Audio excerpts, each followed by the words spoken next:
What's that you say? Trying to lose weight? Doesn't seem to work? That just means one thing: you're not doing something right.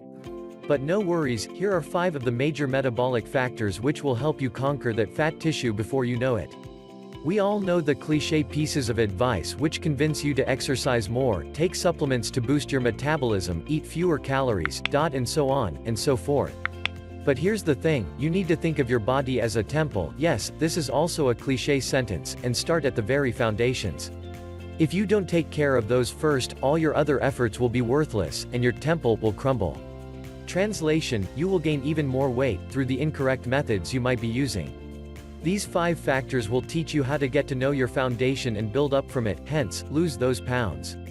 Read on to see just what those factors are. The 5 building blocks of your metabolism. Let's do a little drum roll and introduce them one by one. 1. The thyroid, the main metabolism gland which controls your metabolism functions, body temperature, and fat-burning ability. 2. The liver, the main organ for detoxification. It is also responsible for 3/4 of one's thyroid production of hormones. 3. The muscle, the body's solitary metabolically vigorous tissue which regulates blood glucose, aids you in your fat-burning mission, as well as supports your metabolic functions. 4. The adrenals, the stress glands. These regulate stress hormones, hence the name, steroid hormones, and also aid in balancing the metabolism. 5. The body, it is the product of the 4 previously mentioned factors. It can either be in a state of disease or function as it should. Let's start with the liver, shall we? Would you believe this organ is responsible for as many as 600 functions? All connected in some way or another with the metabolism. That's why it's so important to keep a healthy liver. The poor thing goes into survival mode when it is loaded with medicines, sugar, processed foods, alcohol, stress hormones and other toxins. Everyone wants their liver working in optimal condition. That way it will have no trouble assimilating minerals, nutrients, filtering excessive stress hormones and toxins from the environment. Additionally, it helps process your micronutrients. Those include carbs, fats, and proteins. It further proves its usefulness by assisting in digestion and even blood control. Speaking of control, same goes for 70% of your thyroid, which in turn keeps your temperature in check, and, you guessed it, your metabolism too. But, when it's in the opposite state, bad things start occurring, like skin issues, low energy, bloating in the abdominal area, sleep problems, depression, unstable sugar levels, a hard time maintaining your weight, or losing some fat storage in your hips and thighs, mood swings. So, to help your liver stay in top shape, it is wise to steer clear of some things like processed and inflammatory foods, certain stimulants, etc. Once you do, there is no limit to how much quality you can bring in your life. Moving on to the adrenal glands. Because of the hormones they secrete, they help you regulate and balance your hormones. In other words, they play a pretty important role in maintaining your metabolism. However, depending on your choices, they can have quite the opposite effect on your body. And it's all up to you. Your habits with nutrition, exercise and simply the way you choose to live your life can have their effect on these glands. Cortisol regulates glucose.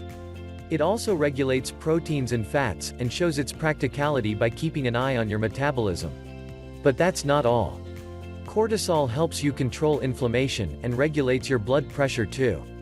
Adrenaline, which is a catecholamine, can, as you may have heard, cause the fight or flight reaction. So, it is only logical that it can assist in mobilizing the sources of energy necessary for the stressful situation in which you might find yourself. The bad news is that there are so many issues, all related to stress in one way or another, which can cause a dysfunction in your adrenal glands. So, if you fear about the well-being of these crucial glands, facing the source of stress head-on would be the right thing to do. You might have to address an infection, remove any sensitivities related to food, resolve any existing emotional or mental stress, or whatever else might be causing your adrenal glands problems. We believe it is the thyroid's turn in the spotlight. Maybe some of you will recollect from their school days, that a person's thyroid is the main gland when it comes to metabolism. Rightly so, since the hormones, T3 and T4 have a huge impact on your cells, and hence, your metabolism. A lack of them would result in your metabolism becoming impaired and slowing down. Since the thyroid controls the metabolic activity, any thyroid disease results in weight gain. People who have hypothyroidism gain weight more easily, the reason being the overaccumulation of salt and water.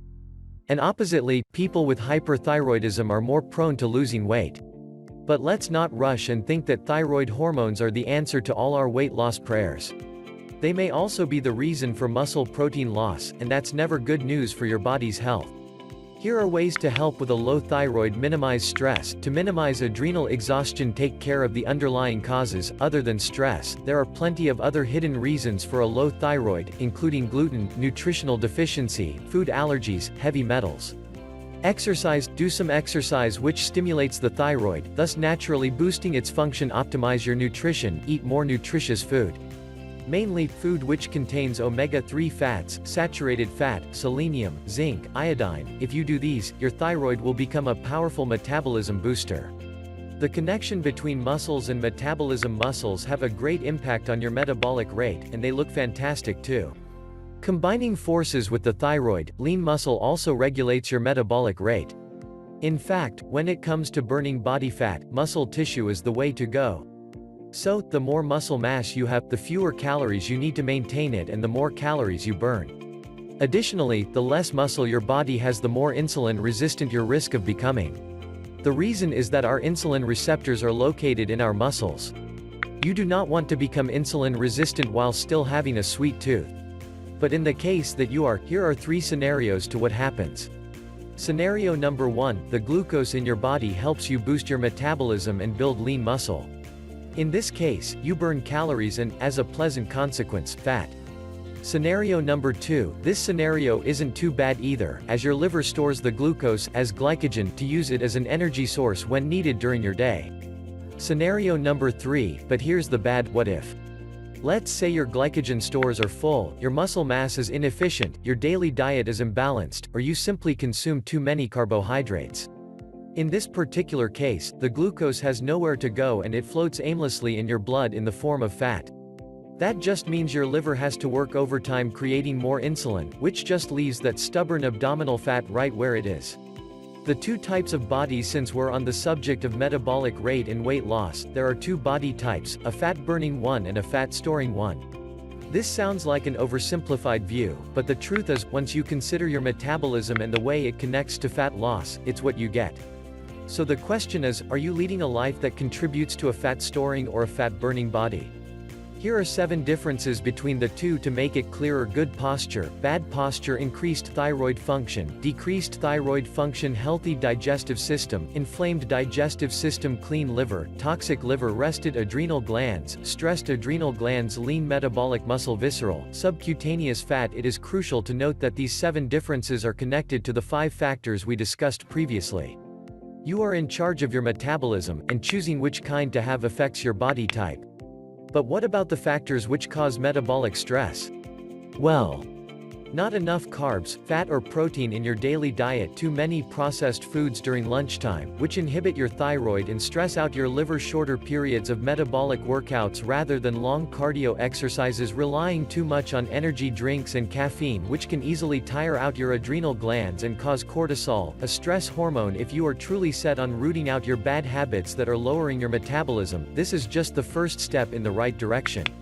As a bonus, how to successfully speed up your metabolism. As with most health-related things, it all starts with a nice detox. A professionally created 14 to 28-day program is exactly for that purpose. In particular, there are Effect Health's programs which fit the criteria. They are a mixture of medicinal herbs and loose tea leaves, which are laxative-free and 100% organic. 1. The Daytime Blend. It is ideal for your metabolism, detoxification, and boosting energy. Using yerba mate and matcha make you feel energized and fully focused all day long. Powdered milk, thistle seed and dandelion root also help the detoxification process and are considered your liver's best friend. 2. The Nighttime Blend. It helps you feel replenished and rejuvenated for the day to come. Passion flower and valerian root are excellent at soothing any anxiety and assuring you have a good night's sleep. Milk thistle also provides support for your liver, assuring it stays healthy. We wish you luck with your detoxification and weight loss goals.